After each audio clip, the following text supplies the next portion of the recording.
Now that we have some idea of how star systems form, we can turn our attention to the formation of our own solar system.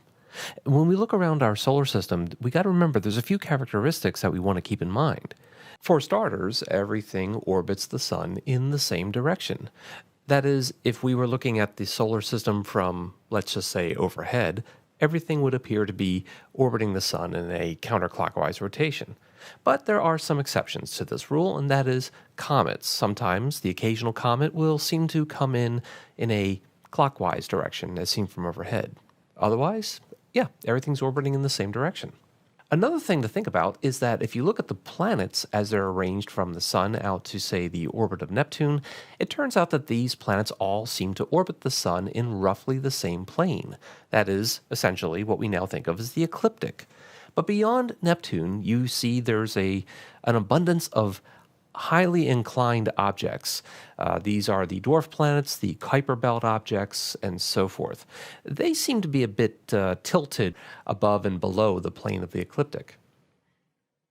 So if we're going to put together a model of how the solar system formed, it's important that whatever we consider has to reproduce what we currently see today. And astronomers have a pretty good hypothesis as to how our system formed. We believe that our solar system formed within a cloud like you see here. There was once upon a time a rotating disk, and as this disk was coalescing around the proto-sun, which is depicted at the center, there became little instabilities within the disk. The disk fragmented, and clumps formed within the disk, giving rise to the ultimate formation of today's planets. And these protoplanetary disks are fairly common. Sometimes we see them edge on, or sometimes we see them nearly face on. But when seen at microwave wavelengths, as we have here on the right-hand side of our screen, you can make out the distinctive rings and spoke-like features of this disk. So this is significant because it means that there are protoplanets inside this protoplanetary disk that are beginning to sweep out the concentrations of gas and dust within their orbits. So as we gaze around the solar system, we find there's a variety of objects, namely giant planets and terrestrial planets.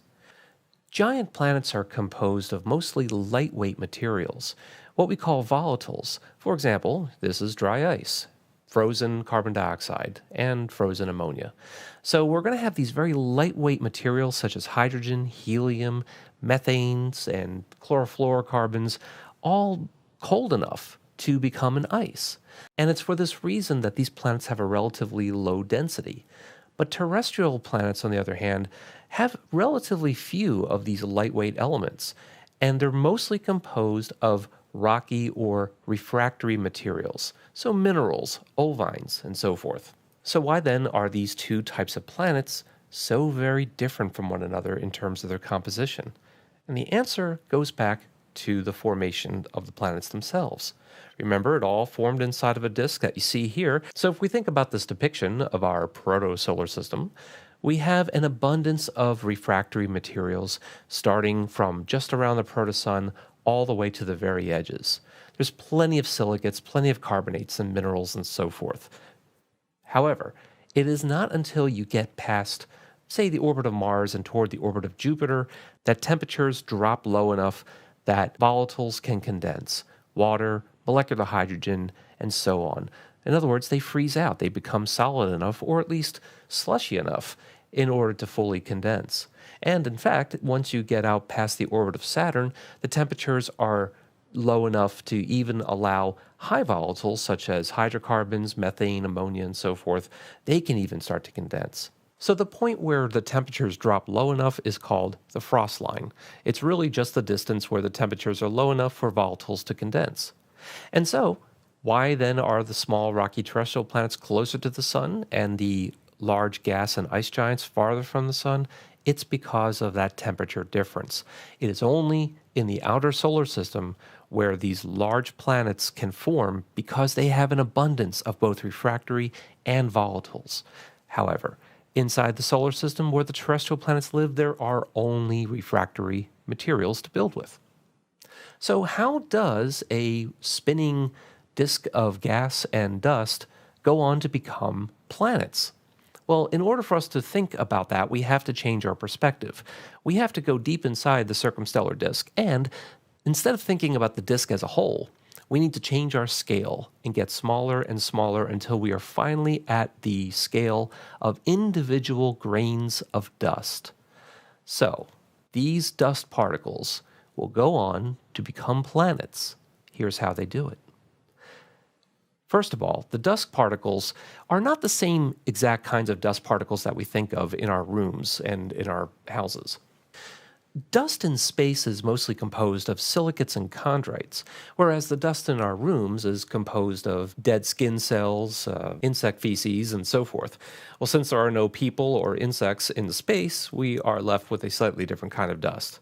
Nevertheless, these fine dust particles do carry an electric charge. And just as particles of dust and dirt carry electric charge in our rooms and cling together to become dust bunnies, so do these particles as well. They become cosmic dust bunnies. As a matter of fact, they can grow quite large, and they do so by just undergoing very gentle collisions, which allows them to grow into rocks, then into boulders. Anything harder or faster would break these things apart. But as these things grow, they can withstand harder and stronger collisions until they grow into what are now called planetesimals. At planetesimal sizes, at about 1 kilometer, they're massive enough to exert a gravitational pull on one another.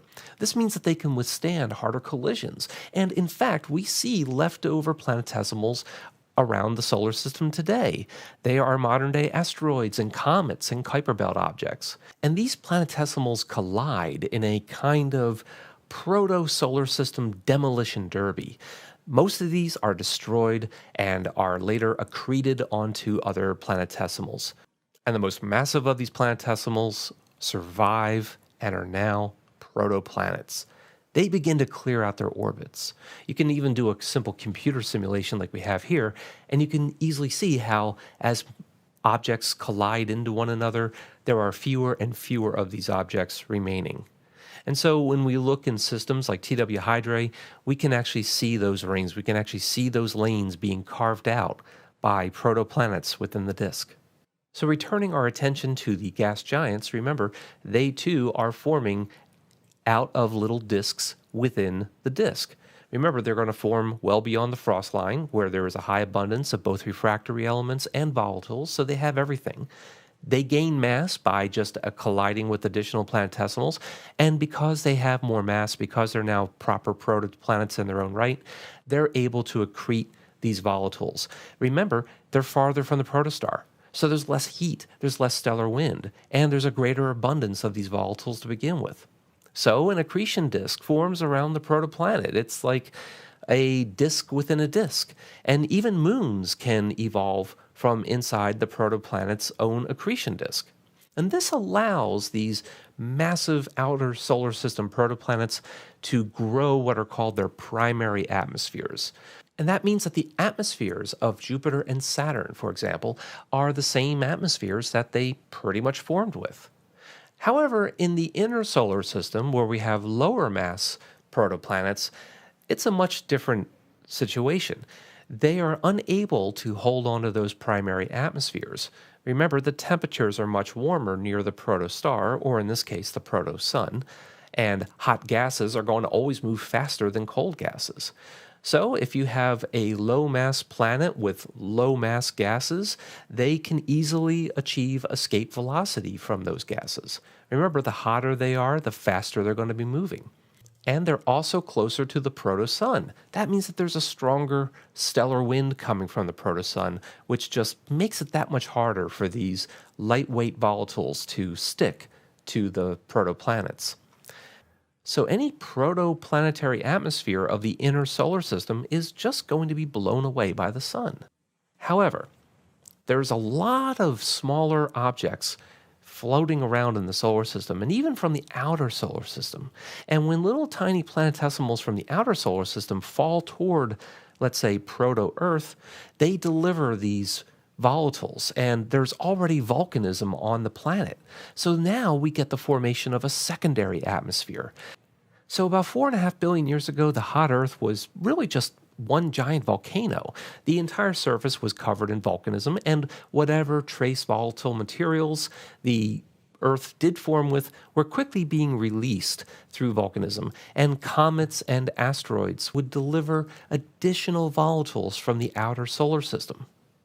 So, our atmosphere that we live under today is the second atmosphere, the 2.0 version of Earth's atmosphere. So, to put the whole thing into perspective, we can imagine that rotating disk and we can envision tiny clumps of material forming inside that disk. And those clumps would then go on to become planetesimals and even protoplanets. Protoplanets would then have the ability to start sweeping out their orbits as the sun was undergoing its final fitful phases of its own formation. Protoplanets began to scoop up and sweep up their orbits, thus clearing their paths, giving us the solar system we live in today.